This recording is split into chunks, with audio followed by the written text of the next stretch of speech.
Welcome to Tenacity with Sonia C., the podcast where entrepreneurs, founders, and ambitious professionals come to learn from those who have walked the path, navigating challenges and achieving success. Whether it's thriving in business, pivoting, scaling for growth, fundraising, or finding work-life balance, dealing with loneliness, adversity, or overcoming personal struggles. Our guests share the insights and strategies that have empowered them to level up. I'm your host, Sonia, and let's get started.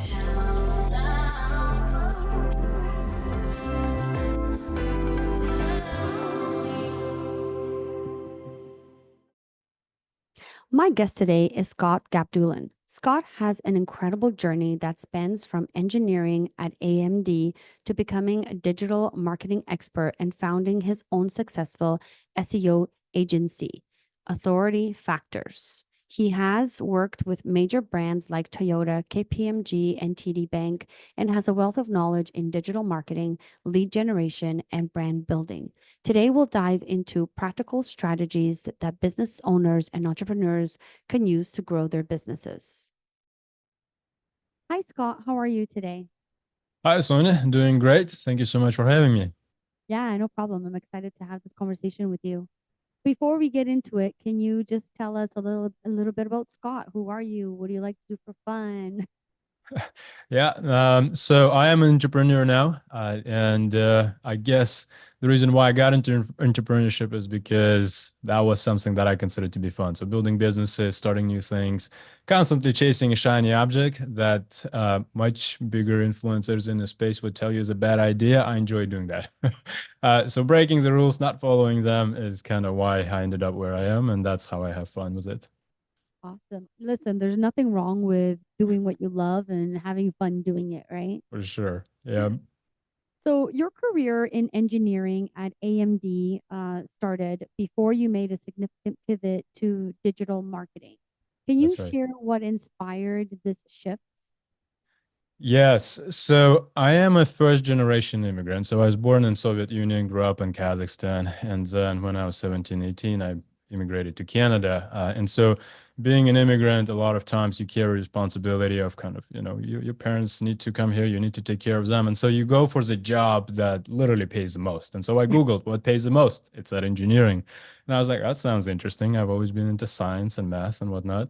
And then what's engineering degree pays the most? And it said computer engineering or chemical engineering. I hate chemistry, so I went for computer engineering. And that's how I ended up in the industry, pretty much working my way through it, but not having any passion. Already in university, I knew that I was not into it. I was not the best in class. I definitely did not do exceptional work in my homeworks and my projects. I just passed it by, got myself into Dean's List somehow, and then got myself into AMD. Great company. Everyone I used to work with by now is probably a millionaire, given how much of a stock price jump they had. But I wasn't into it. I spent a couple of years working there, and I just realized that if I wanted to build business, I wanted to do something of my own. I didn't like to have a ceiling, and as a result, I pivoted, hard pivot into digital marketing. Right. And that started with all sorts of projects on the side, working with small businesses, as well as just working full time in digital marketing industry. And it took a long time, but there is no regrets. There is no ceiling for sure, but there's definitely no floor either. You're always floating around when you're an entrepreneur, but like I said, no regrets. What were some of the challenges you encountered like early on just going into business for yourself? I think when you go into business, depending on what type of a business you start, I didn't launch something that would be a software as a service company, for example. I went into services, right? So I started to offer digital marketing services. That's where you can always make money off the bat. That's where a lot of opportunity exists in the open ocean, blue ocean out there. But in service businesses, everything starts with the leads. Right. So that was the biggest problem to solve, was how to get those leads, is because once I got into digital marketing, you don't really get clients off of digital marketing, especially if you do SEO, search engine optimization, organic presence on Google. You don't really want to work with the clients who come through SEO. So a lot of it was just grinding it out, building relationship, building networks, and then getting referrals. And over time, we've built quite a successful agency specializing in SEO, paid advertising, and PR that 90% of the time relies on referrals. So we get a lot of our clients via referrals, and it's mid-sized to enterprise level clients. And that took 11, 12 years to get there. Wow, that's a long time. Yeah, for sure. So, what are some of the most effective marketing strategies that businesses can implement to maximize their reach and engagement without a large budget? Yeah. So I think whenever someone gets into the business, the one thing that's very important is a mindset. You need money to make money, right? Mm. And everything starts with the leads. So you got to figure out how you're going to acquire those leads. And I'm right. We can break businesses down to service-based businesses, product-based businesses, info businesses, right? But if we're talking about something that covers probably 90% of business out there is service businesses, you'll need leads. We launch our own businesses now all the time. We launched bookkeeping business, let's say a month and a half ago. We're already closing clients. The reason why we're able to do that is because we do not spend time on building websites that look pretty. We build a website that's good enough for us to start driving paid traffic. So I would say if you have some money allocated towards building a business, start with paid advertising.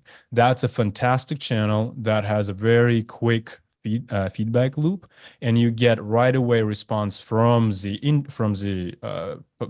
potential customers telling you that, yeah, I like your product, I like your pricing, I don't like your product, I don't like your pricing, right? So within 72 hours our business was already up and running, and we're either closing leads or we're learning from failing to close those leads. So I would say if you can afford it, go with paid advertising. That's the best model. Otherwise, if you're not spending any money, I would say that probably the old-fashioned networking, meeting people, reaching out to your network, and going the organic route, whether that's creating a presence on YouTube or on LinkedIn, or TikTok, that's where organic presence is really still thriving. But you probably can forget about it on Facebook or Instagram. It's a hard space to do anything organically without any kind of paid spend. Right, right. So, given your expertise in SEO, what Yeah. specific SEO strategies should businesses prioritize to improve their online visibility and attract more organic traffic? Yeah. The way that we always like to approach SEO is basically if you're a small business, always build out your service pages first. So you need all the right pages on your site that will talk about the service that you offer. So another business we have is 3D printing business, right? And when we launched it, we had large scale 3D printing, we had miniature 3D printing. And so all the pages were built out, and that gave us an opportunity to quickly start to show up on Google and start to generate leads that way. If you run a more established business, let's say software as a service company, something that we like to do with our clients is to actually build out a roadmap for the next 2 to 3 years. We'll tell them, here's the exact scope of content that you need to go and create in order for us to see success driving that ideal customer profile to your site. Then it just comes down to execution. Execute on creating as much quality content as possible. That's also at the same time optimized for SEO. And never forget marketing. You always need to be promoting yourself, always need to be promoting your business, because that attracts attention. Nothing ever works in vacuum. SEO, paid ads, nothing works in vacuum. Everything needs to be omni-channel nowadays. And so it's a good idea to be always promoting your business, no matter if there is one channel that's doing well. Always diversify as much as you can. So, what are some proven lead generation tactics that businesses can use to attract and convert potential customers? I would say if you are in home service niches, I would say Google Ads is a fantastic tactic. I guess channel, a great channel, right? It's still affordable. Leads are great quality. I think Google leads coming off of Google is probably second best type of lead you can get. The first being a referral, right? So those referrals obviously are always fantastic, but whatever comes from Google is super good quality. Now, if you're in niches that are expensive, like real estate, finance, insurance, and so on, Google will be quite saturated and pricey to get into, especially if you're just launching your business. So I would say Facebook advertising and Instagram, right? That's where you can reach a lot of people at much lower cost, but you will have to nurture that audience. You can, someone is scrolling through Facebook and they're reading content about their friends and family or whatever Facebook is pushing at any given time, and then your ad shows up. They're not really looking for your service. So you'll have to nurture it. You'll have to work with them. You'll have to make sure that they want whatever it is you offer. And so the timeline is going to be longer from, getting the lead to actually closing business. Yep. Does that apply to the same way to B2B and B2C, or is it different? Um, I would say that it's similar. In B2C, it's easier because the pool of opportunity is larger, right? So especially if you have e-commerce brand and you sell a lot, clothing and, footwear and whatever other products, there is an element of spontaneous purchase. Right? If people just like what they see, they'll buy it. There's no real interaction there. They go to the site as long as the site offers what they're looking for, they'll buy it in the moment. When it comes to B2B, it does take longer for someone to make a decision whether to invest money into it or not. Right. So Yeah. there's a certain level of commitment. It's not just spontaneous. You actually logically have to think through it. And so the timelines are going to be longer. You're definitely going to be probably having lower conversion rates in general in B2B, as well as platforms will have to be picked carefully. Right. So where does that B2B audience live? Mm. If you're targeting executives, for example, probably LinkedIn is a good place. But for B2C, Facebook and Instagram and literally any other platform is where everyone is. And so, yeah, it's different play, but you can find opportunities on all the different platforms still. Okay. How can a business leverage content marketing to generate leads and build their brand? Are there specific types of content that you find particularly effective? So I would say a long time ago, I would have said create content for SEO, the one that what people are already searching for, right? So the thing about the content that people search for, it's something that they wanted a long time ago, right? Mm. So, or a day ago, or months ago. It's basically you're looking at something retroactively. Now, what I would say works really well is to create content that's authentic, and that goes more into video, right? So. We do a lot with SEO, but given the state of Google, it's a little bit of in a crisis, figuring out its place in a world of full of AI. So we started to diversify into YouTube and basically looking at opportunities there, and we're getting good results. And it's not something that people might have searched for. It's just an interesting topic, and we genuinely talk about it, and people tend to respond. And we published 2 videos at first, and our second video got 14,000 views and 65 comments, and that's pretty good for a second video. And so the topic selection, talking about something that's authentically interesting to your ICP, your ideal customer profile, is definitely the key, I would say, in content. But there is always opportunity, there's always value in creating content also for SEO, something that people have wanted historically. There is still opportunities there to bring that audience consistently on an ongoing basis. I know that like internally with my team, one of the things we're always struggling with is we've updated our website, everything Yeah. is working fantastic, SEO is up and running, and all of a sudden Google makes a change to their Yes. algorithm or something. And Yep. now we have to like adapt to that, and we Yeah. have to figure out the cause and effects and what it's going to do, and then all of a sudden we start losing leads, the way we were getting them before. It's really, really frustrating. Do you have any suggestions how companies can overcome that challenge? Diversify. So don't put all your eggs into SEO. That would be number one strategy. Even though I offer SEO services, I always tell clients at the beginning of an engagement, SEO is just one tactic. Yeah, What else are you doing outside of it? yeah. And so diversification is critical. Now, if you have, we've experienced March, April, May, June this year. We were on some of our clients. We saw exactly what you described. We Mhm. saw a drop. There was nothing wrong that we did. Some clients were climbing up, and we were like, "Great, champagne, we're doing a great job." And then a drop, and there is nothing wrong. It's just Google changed its algorithm, Yeah, right? And so that's where you get stuck in a situation where did we do something wrong? Did Google do something wrong? Right. yeah, And if it's Google, should we just wait it out? Or if we wait too long, will we go under business? Right. The yeah. business is just going to go under. It's a difficult question to answer. There's no particular, like, there's no specific strategy instruction there or manual for it. You have to figure out what you've done. And if you know it's not you, it's Google, then I would say double down on what you did in the past in with the I would say, hope that Google does recover from it. And we do see recoveries coming back now. So we did not change anything drastically in our strategy. We just said, let's continue doing what you've done. And we are seeing things going back up now again. But that's just another example of why diversification is so critical. So Video. yeah, Yep. I was Go. going to say, let's talk about diversifying. Yep. So, like, a lot of companies who are 100% dependent on their website, Yeah. meaning all their leads come in from their website based on Yeah. SEO. Yeah. What are some of the things on that list that they can, for those who don't know, that they can do to diversify their marketing?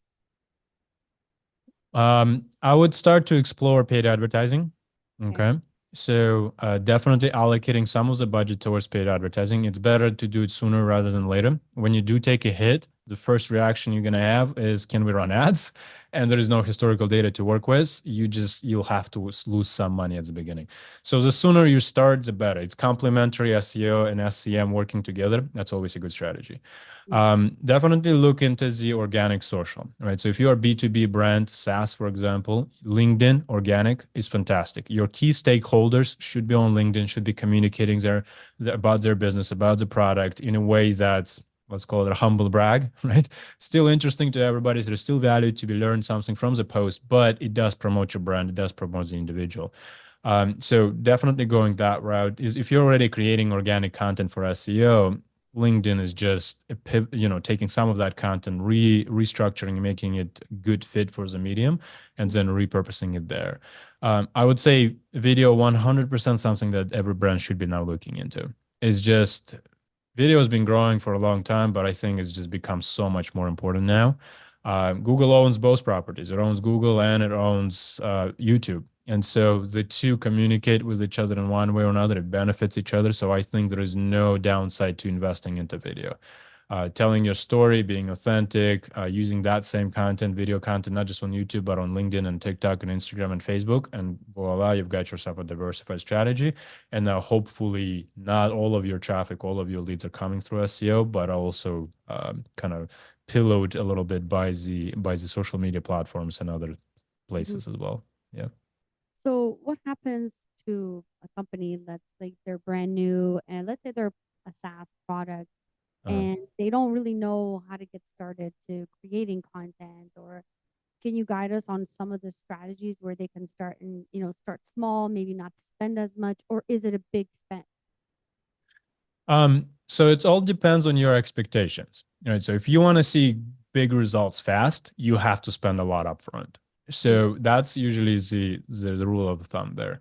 Now you can go slow, and if it is a software company, I would say SEO, no matter what, is going to be a long-term play, especially if you're just getting started.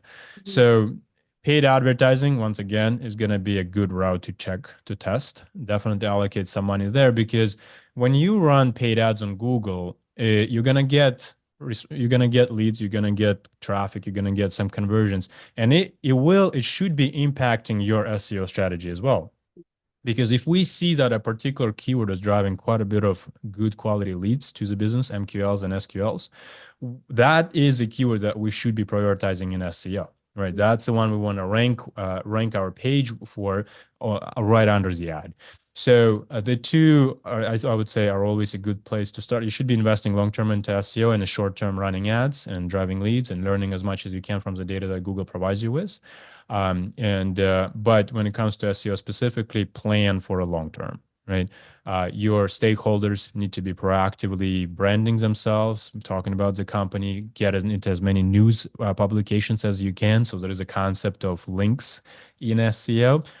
The best links you can get are always the ones that are natural and organic from editorial websites like US News or Associated Press. But those websites don't talk about you unless you've got something newsworthy to talk about. Yeah.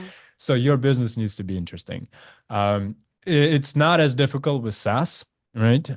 Usually, if you create a product, it's probably something interesting and something innovative. It gets complicated when you're in a service-based business.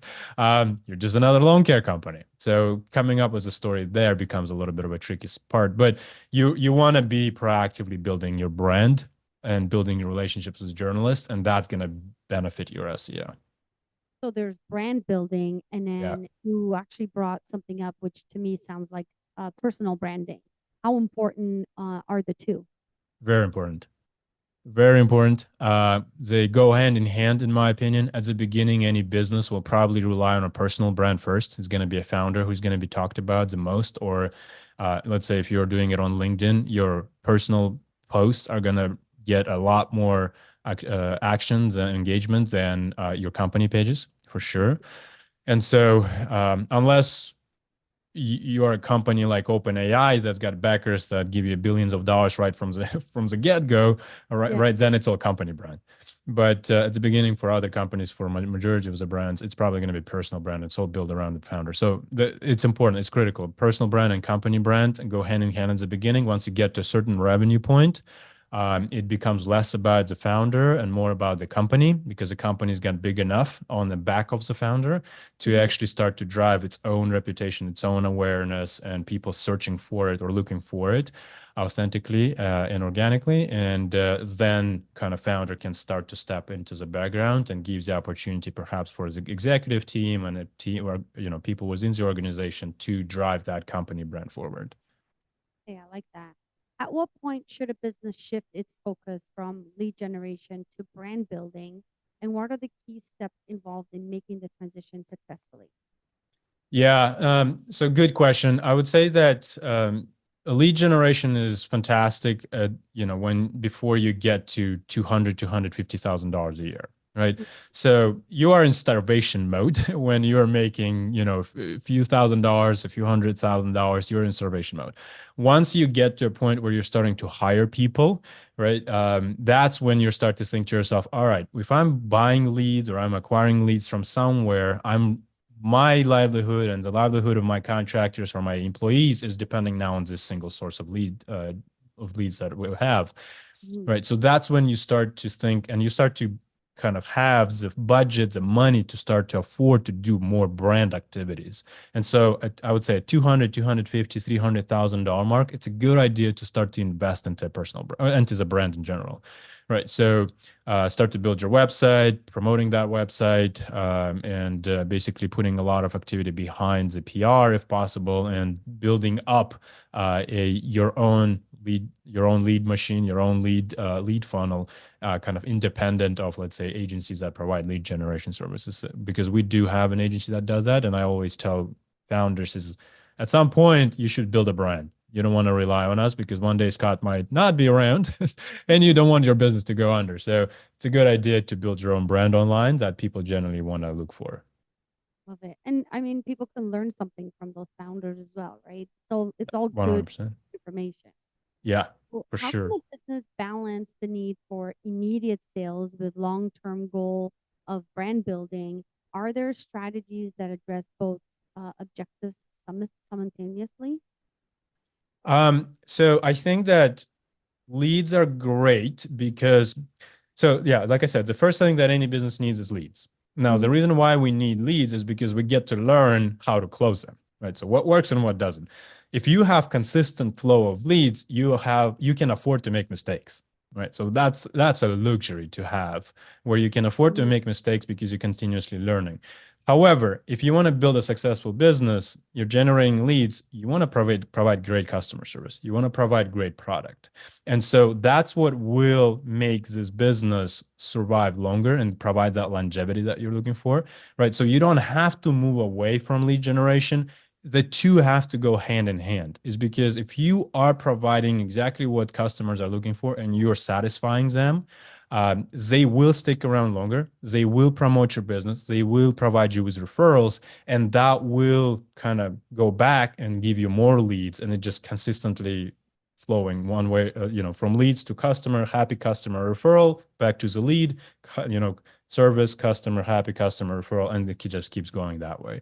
So I think that the two go hand in hand, but it always starts with the lead. You have to start somewhere to make money to reinvest that money, but you cannot ignore service because no matter how much money you make, it's always more expensive to acquire brand new customers than to retain existing ones. Got it. So another question for you, like Uh-huh. I find that people are so reliant on Google, right? Yes. Google algorithms, SEO, Google. What Yeah. about platforms like Bing? Bing. Bing is It's grown due to AI, so they definitely got quite a bit of exposure. I would say Bing is a great platform for those businesses who are looking for an older audience, right? So it's usually an audience 35 plus, 45 plus that lives on Bing because those folks are the ones who probably work in corporations, big companies where Microsoft is a default setup on the computer. And so you typically will not be allowed without the help of IT to switch, let's say, your internet browser, right? So what we see with insurance companies, what we see with, let's say we have clients who offer business intelligence services, analytics, data, consulting services. Bing can be a valuable source because their audience, so the audience that have, they have money to spend on the services, they actually use Bing. It's not as big as Google, but it's there, and it's not as much competition on Bing. So there is an opportunity there.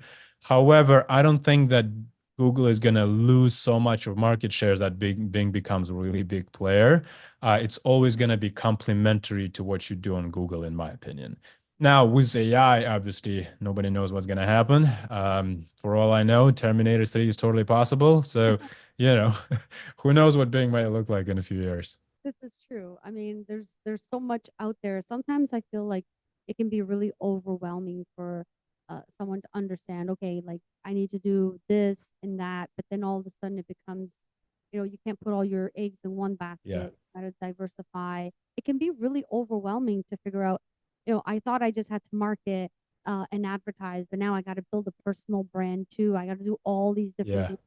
how how sustainable is all of this stuff for a startup, for example? Like yeah. I'm thinking about it and I'm getting overwhelmed. It's not sustainable unless you've got funding. I would put it that way. The one mistake that a lot of companies make, or the sacrifice that they have to make at the beginning, is basically they will look for someone who knows email and SEO and paid ads and social, and then they will hire that person. In my experience, being in digital marketing for a long time, you won't find that person. Yeah, you need to fire SMEs, subject matter experts who specialize in a particular field. Mm, Okay. And those who have, the depths of experience across different channels and different marketing tactics, they probably will not work for a small company. They work for larger agencies, large in-house teams, or they have their own businesses. Right. So what I recommend quite often is, and something that we do in our own practice, is that I know I'm good at marketing. I do not want to learn operations of a bookkeeping business. I don't want to learn operations of a 3D printing business, right? And so what we do is we'll partner up with someone who knows how to do bookkeeping, and we'll say, here's a 50-50 split, 60-40, 70-30, whatever it might be. We'll do the marketing, we'll do the leads, and if necessary, we'll do the sales, but you do the fulfillment, you do the operations, yeah, right? And now you've got yourself a solid structure where basically the marketing is handled, someone is responsible for it and is doing it on an ongoing basis because that's their expertise. And you do what you love doing, which is the operations, right? mm, And so then that's when it becomes really easy, or easier to do it. So, um, it's kind of a humble brag, but I have an agency, right? 11 people working for me. And so what I can do is when I build new businesses and I find a good operator, a new business just becomes a client for my team. We just start to create new content. We start to do PR. We start to do ads, and team just handles that as if it's a new client. And mm, so things start to run much faster than if we were to try to find somebody who's an expert in this, an expert in that. And so I don't really have a recommendation for others. I would say I found the shortcut. Took me yeah, years to get there. But if you are a small business, I would say find a good founder, co-founder, or be willing to invest into a particular expert to grow one channel first, make money, take that money, reinvest that money into another channel, and slowly build your own team or work with an agency. Yeah. yeah. I mean, I was going to ask you the question: do you hire in-house or do you outsource to an agency? But the thing is, too, like there's Yeah. marketing, there's social media, there's PR, there's Yeah. all these different things. Can one place do everything, or do you have to hire a consultant for each one of them? Like PR is a whole other field, right? Yeah. Yeah. I think it's always a good idea to look into a specialized agency, right? So if they focus on one thing, that's probably because they're good at it. Mm. well, or they've become good at it as a result of focusing on one thing. And so I would focus, I would go for a specialized agency. Now, if you can afford larger agencies, I used to work for Saatchi and Sapient Razorfish, and they had large teams in-house for, Yeah. data science and marketing and social and all stuff. If you can afford those, obviously there is a ton of experts within the organization that get paid a ton of money to do it. And that's when I would hire someone who is diverse. But I like to hire well, I mean, I would probably hire in a specialized agency because I run more or less specialized agency. Everything we do is an extension of Google. And even if we dab into social media, it's explanatory and we try it on our own brands first. We test it in-house first before we roll it out to our clients. So specialty is something that I really, really like to have and really look for in people. Even with my own employees, sometimes they'll be like, hey, Scott, I could also do this. And I'm like, no, hired you for one task for, your content. That's what you're good at. That's what I want you for. I don't want you to be too, distracted things. If it's a hobby, by all means do it. But I want you to focus on one thing when you work with us. Yeah. Love it. So before we wrap up, just one quick last question. What metrics should small businesses track to measure the success of their marketing Yeah. effort? And how can they use the data to refine their strategy? Yeah. The revenue metrics are the most important ones, right? That if you don't make money, it Yeah. doesn't matter how much traffic you're getting on your site. Whatever your agency is telling you, if it's not making money, you're losing money there. So a good metric is LTV, lifetime value, right? So lifetime value basically tells you how much you're going to make from a customer over the lifetime of them doing business with you. So that's why we really liked give kind of an example. Bookkeeping business is because it's a recurring business. So clients are very sticky too. They keep coming back, keep paying every month, and they keep needing your service every month. And so they will stick around for 2, 3 years, likely, right? Usually happens with accounting business as well. So there is quite a good lifetime value there. The other one is cost of acquired customer, right? So what did that cost us to actually acquire someone off of Google or Facebook or whatever it might be? And then you want to look at the ratio between the two, right? How does the cost of acquired customer, what is the ratio between LTV and the CAC? And so you figure out the two, and you'll see basically what your returns are and whether you're doing well or not. Never just focus on vanity metrics, impressions, reach, traffic, all those are good. If it doesn't really impact your bottom line revenue numbers, it's probably not working, especially in the early stages. You can afford to do that when you're Nike because the Yeah. greater the brand awareness, the more people know about the business, the product, the more they're going to buy at some point sooner or later. But if you're not at that size, I don't think it's really critical to focus on that. Yeah, I agree with you. I mean, sometimes I tell my team, I'm like, guys, I don't care how many visits we had on the website. Yeah. I care Yeah. about how many, converted to a lead that we can close. Yeah. Just because we had like 1,000 people on the site doesn't mean anything to me, right? Unless they went into our pipeline or our CRM. So I see what you're saying there. Well, Exactly. God, it was so nice to have you here. Before we wrap up, how can people reach out to you and find you? Yeah, it was fantastic being here. Thank you so much for the opportunity. And folks can Google my name, Scott Gabdullin with double L. Google is pretty good at finding me. We've crafted quite a bit of a presence there for ourselves via PR, so that works well. I also run a number of different businesses, so Authority Factors being our SEO agency, as well as a portfolio of different ones. So Scott Gabdullin on Google or scottgabdullin.com is pretty much how you can find everything about me. Awesome. Well, thank you so much for being with us today and sharing all of your knowledge with marketing, personal branding, SEO. This is such good information for companies to really understand what it is that they should and should be doing at the very start and not, at the end. Yeah. Thank you, Sonia. I appreciate it. I want to thank Scott for joining us today and sharing his insights and experiences. Your expertise in digital marketing and lead generation is incredibly beneficial for all entrepreneurs, founders, and business owners. And that's a wrap. To our listeners, thank you for joining me on this journey of learning, growth, and inspiration. Don't forget to subscribe to this podcast on your favorite platform and connect with our community on social media. I'd love to hear your feedback, so leave a review and let me know what topics you'd want to explore in future episodes. Remember, the future belongs to those who embrace challenges, adapt with tenacity, and keep pushing forward. Keep growing, keep pivoting, and most importantly, stay tenacious in your pursuits. Thank you for tuning in, and I look forward to bringing you more insightful conversations in our upcoming episodes. This is Sonia signing off, but as always, keep chasing your dreams with tenacity.